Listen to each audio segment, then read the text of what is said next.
Hey everybody, welcome to day 40, body weight down to 200.8 pounds. So last night after I did the box squat, I felt okay after, but I was like coughing up phlegm and stuff throughout most of the night. Um, yeah, my daughter was back in school this week, but only for like a couple days. And she had been sick the week before, and just from the couple days they were in school before they closed the schools down again due to fire, she got sick again. And so I was not sure if I'm getting sick from her or whatever, but I woke up and I had like, my stomach, something's going on with my stomach, and but still everything was okay. It was fine. Felt it during the whole workout, but I did like my morning like mobility and coaching and everything, and then like 10 minutes before I start the workout, all of a sudden my right knee just every step it hurt. Any knee flexion was just hurting the front inside of my right knee. Um and I'm sure some people would be like, I'm going to take the day off or whatever, but I'm like, you know what? Let's get to the first exercise and see how we feel. I'm doing hanging knee raises. A knee shouldn't affect a hanging knee raise, right? So, um, 15 pounds per side on that exercise. Previous best was 28, and I managed, or it was 27, 28. I don't know. I managed to hit 32 today. And just to put this in perspective, at the end of my last training cycle was my best ever on this exercise, and I was only at 25. So this is not a soft record. I have no idea how I'm pushing those numbers up, but apparently my endurance hip flexor strength is very good right now. So yeah, that was that.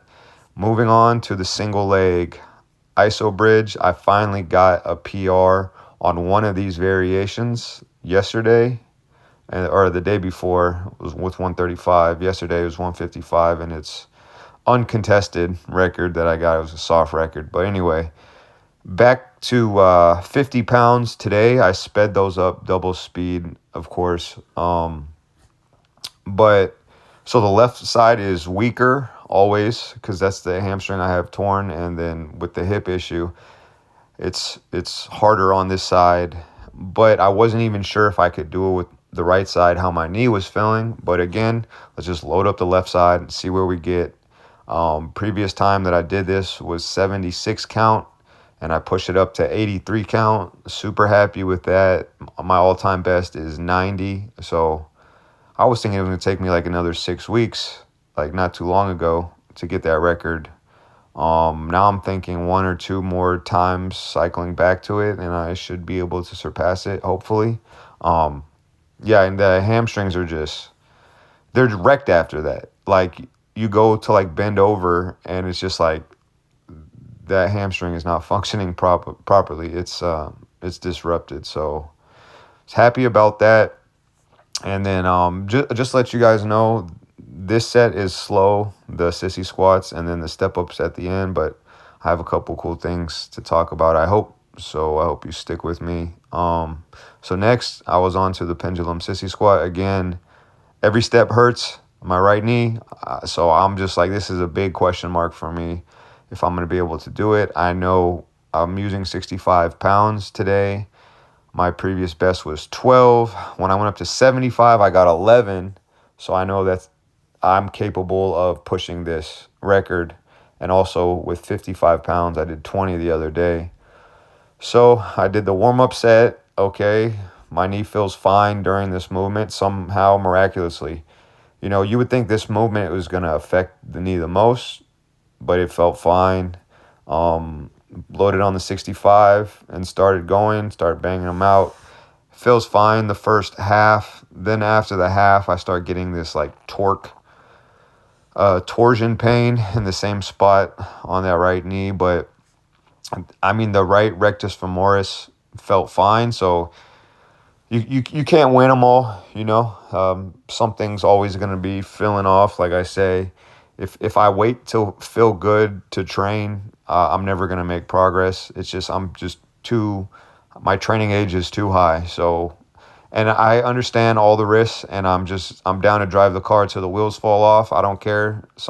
I'm just saying everything that I'm feeling so I can look back at this journal for inevitably when something does blow off and I can come back and see the warning signs. But also, I didn't say after those standing or the hanging knee raises, my stomach was wrecked after that set for sure. So anyway, today on the one arm croc rows, I went up to 195. Now, I was a little bit aggravated because the way that I initially tried to set it up, I couldn't do it. And then so I had to put 35s on there, which obviously made it like unwieldy and larger. But I figured if I put another mat down to stand on, another mat down for my knee, I'll still have enough full range of motion. It was just, you can see it's like hitting my ribs and my stomach a little bit earlier than I would like. You guys can tell me how you feel about the form on these. That last one looked ugly to me, but I was hitting my stomach with the bottom of the 35 every rep. So yeah, 195 for 6 reps at 200 pounds body weight. I think that's pretty good. I suspect when I'm going down to the 95, it's going to feel ridiculously light. I just have to get used to this figure 8 strap, so we'll see the 95. At least the grip won't be an issue, or the strap coming undone won't be an issue. We'll see how far we can take it. And just with my knee, and I didn't want to, I was supposed to do push press today, but I didn't want to take a risk. I always feel like when I watch strongman training, and I feel bad for even saying this to like be a jinx, but I don't know if you guys saw a couple years back JF Karan doing squats and both the quads blew out, and you see on like push press sometimes both the quads blow out, or even I think sometimes when they're loading the stones, like, man, if that you've seen the video where the guy fell back with the stone. So I'm for like life safety. I think about that a lot on the exercises, and the push press, honestly, it kind of scares me if something goes wrong. I mean, it's not as much weight as a jerk, but if something goes wrong, let's say you're dipping down and those quads blow out and you fall back and the bar falls on top of you. Hopefully you have enough room under the bar. I don't know. But I just didn't want to take any chances. And I know last time after I did the push-ups, I felt fine doing it and I had stabbing pain in my shoulder afterwards. Same thing. I felt fine doing them, but now sitting here doing the voiceover, stabbing pain in the right shoulder. It is what it is. So with that, my previous best was 9, and you could see as I started the set, I was just like, there is no way I'm beating 9. Like when I got to 3, I'm like, I don't know if I'm getting 4. But it just kept moving though, and I don't know how it happened. And if my daughter, if you ever see this, you're an angel. Thank you for helping me out. I got to put her on the scale and see if she gained weight, though, to see why that was so hard today. But yeah, anyway, the last exercise I did is the step-ups. Now, again, on all these 3 heights, I went down from 42 reps to 30. So this was the last one that's really going to be a shock to the system, because I used 175 pounds on here for my 42, and then I used 215 pounds here today. This signifies 35 pounds less than my best. The hip doesn't feel perfect when I'm stepping up. Every time it feels off. It feels like it's trying to find its position. I feel like some rib pain a little bit, but this was the last big jump that I'm gonna have to make, because now when I come back to this, it's just gonna be 5 to 10 pound jumps, and I know my hip will be able to handle it. It'll just, and the tissue surrounding it should continue to get better. It'll just be a matter if I have the strength for it. But again, I just went through everything, and the knee was feeling a little bit better when I came back for the right side. I wasn't feeling the rectus femoris too much, but the knee started to hurt again on the right side, which should be much easier, but it ended up being harder. The thing that I was thinking of is making, I don't know if I said this before, making like a fitness challenge. And I obviously can't do this yet, but I just thought it would be cool, like a posterior chain challenge. So right now, I think there's like 10 guys who can do 500-pound zercher deadlifts. And I don't think any of them can sprint very well, or I don't know if they have a big chin up, but I don't think any of them do. So I was thinking like within the same like training cycle, not on the same day, not even the same week, but a 500-pound zercher deadlift, 150-pound chin up, and like a 7.5-second 60-meter sprint. How you would time it in an actual track meet. So that's including the guns. It's electronic timing. The gun goes off.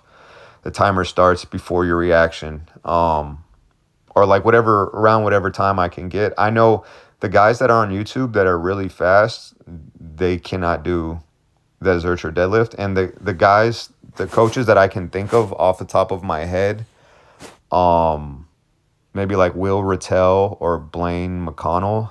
Those guys are way stronger than me and probably faster than me in the 60 meters.